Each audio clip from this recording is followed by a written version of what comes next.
What's up, guys? It is 7 o'clock. I don't know exactly. 7? Something like that. Anyway, it's Sunday, day 7, and just checking in. Want to wait and see if anybody hops on. If not, I'm going to do my video anyway because 90 days, right? 90-day commitment, and here we are at day 7. So guess I have, what, 83 days left? Yeah, something like that. So anyway, what's up, Emily? How are you? I'm going to see you real soon in Dallas, right? Friday. Can't wait. What's up, Eric? How are you? Matt Ricard, what's up, Matt? Jody, hey, Jody. Hey, guys, so what's up, Tanya? So, guys, I'm sitting outside. Hear the birds? What's up, Jason? Can you guys hear me? Can you throw me a heart or some type of emoji if you can hear me okay? Because I got birds and I don't have my microphone in, so if you can hear me okay, please let me know. What's up, Eric Michael? David, Jody? You can hear me okay? We're good? What's up, Mike Fong? Yeah, see you Friday, Jody. I'm so excited. I can't wait. Can't wait. All you guys. So, what's up, Zach? All right, guys. So, I want to talk to you today being day 7, about are you brainwashed? And people may see that title and think, well, what are you talking about, right? Well, we're all brainwashed, and that's the reality, right? We're brainwashed into our way of thinking. We're brainwashed into our belief patterns, all these things. But what does this have to do with getting in shape and cutting fat? Frankly, everything. Everything, because everything starts in your head. You understand? I want to bring up a couple things to you guys. I've gotten a lot of messages. The majority have been very positive. People asking questions, asking me, tips. They want to follow along. But I noticed a trend, and I want to kind of talk about this with you guys tonight. Jay Duran, there he is. Culture matters, baby. I'm going to start using your hashtag too. Culture matters. So you got John Stokes, Joe Alonzo. Oh, you guys are all home. All right.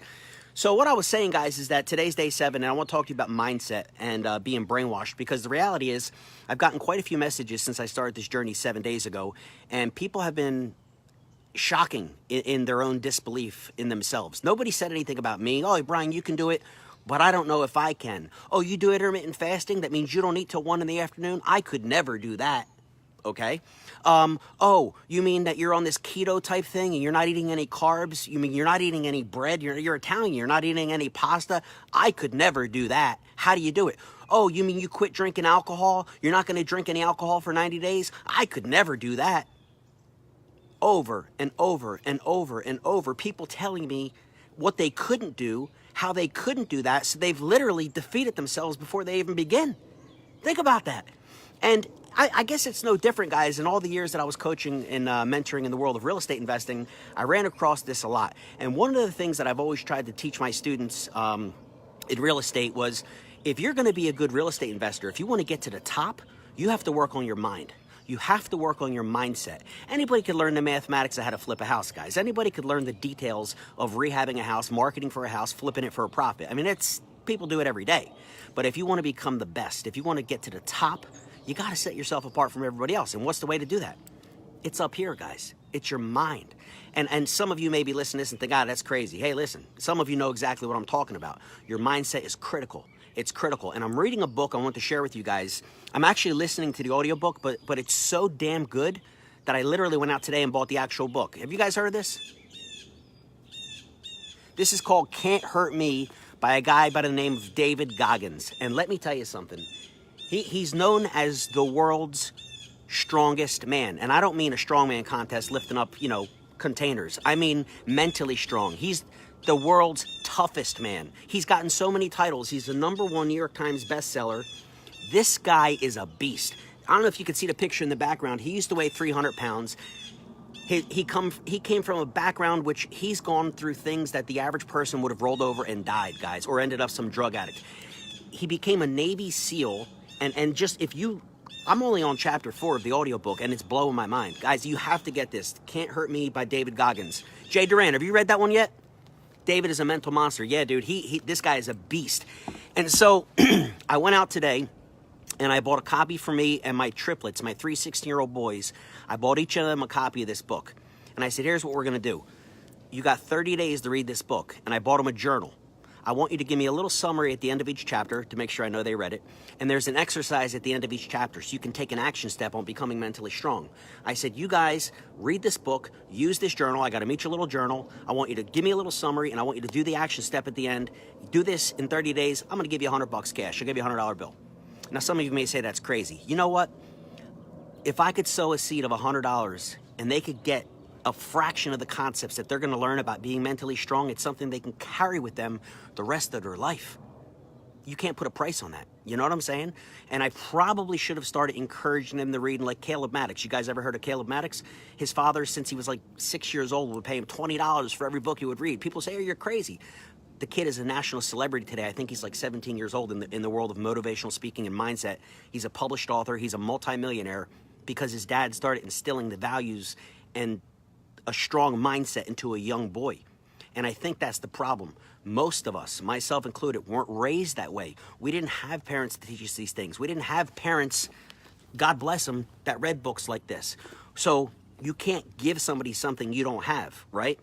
So if you don't have this mindset, if you don't have this mental strength, you can't possibly instill it into your children. So you need to work on yourself first and then pass it on to the next generation.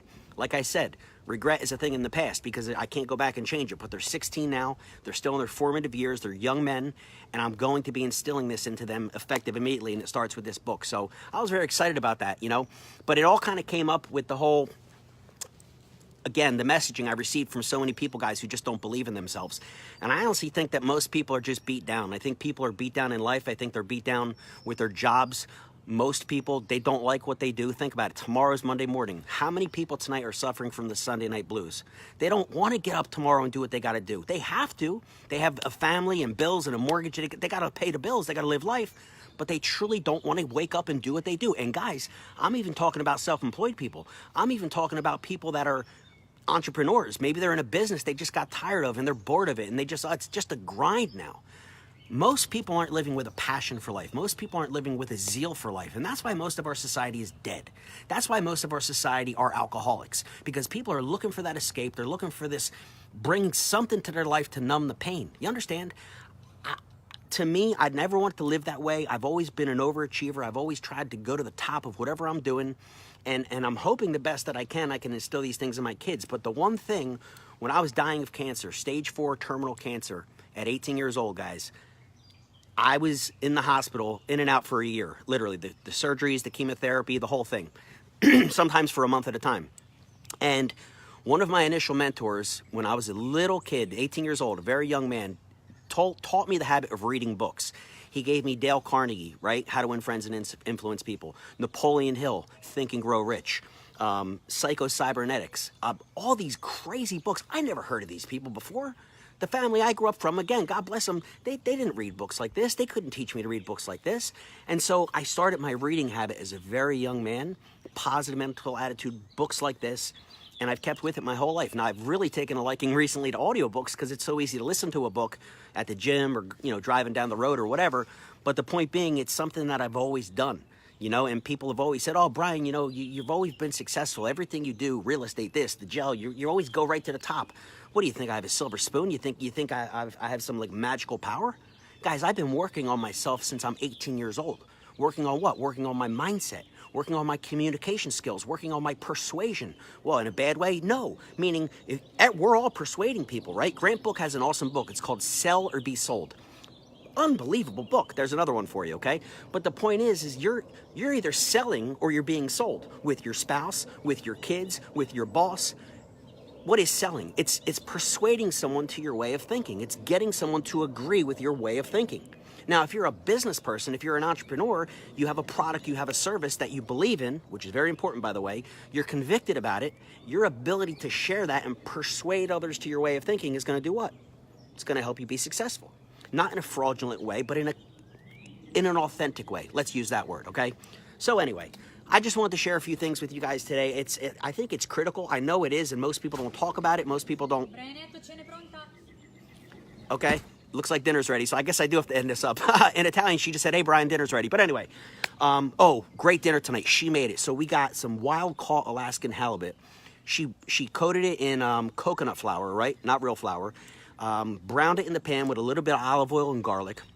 After it was browned, took the fish out, put in some lemon, capers, fresh basil, and cherry tomatoes, with a little chicken stock, made a nice little broth reduction, thickened it up with some more butter, put the fish back in. Guys, I'm going to put a picture of it below. Mind-blowing.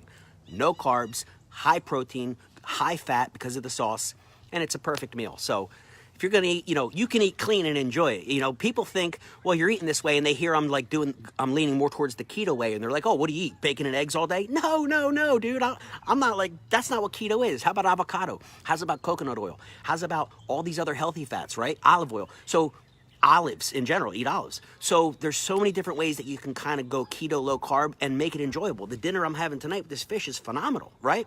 So anyway, it doesn't have to hurt. And that's the whole purpose of my 90 days, to document and share with you guys what I'm doing, what I'm eating, how I'm working out. Yes, I went to the gym today, this morning. What I do, I did a legs workout, I did abs, I did some cardio, so 50 minutes total, just under an hour, and I sat in the sauna for 10 minutes. So I was in and out of there in 1 hour. So, I told you I always take a day off. I take a day off to rest.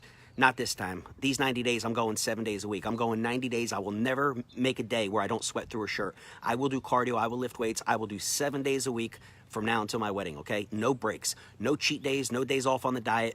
No alcohol. And I'm going to make it happen. So anyway, all right, guys, dinner's ready. Thanks for tuning in. I'll be back again tomorrow. You got 83 more days of me, like it or not. But anyway, thanks for everything. Thanks for tuning in. Get on your own journey. Get this book. Please get this book. It'll change your life. I promise. It's so good, guys. God bless you guys. Have a good night. I'll see you.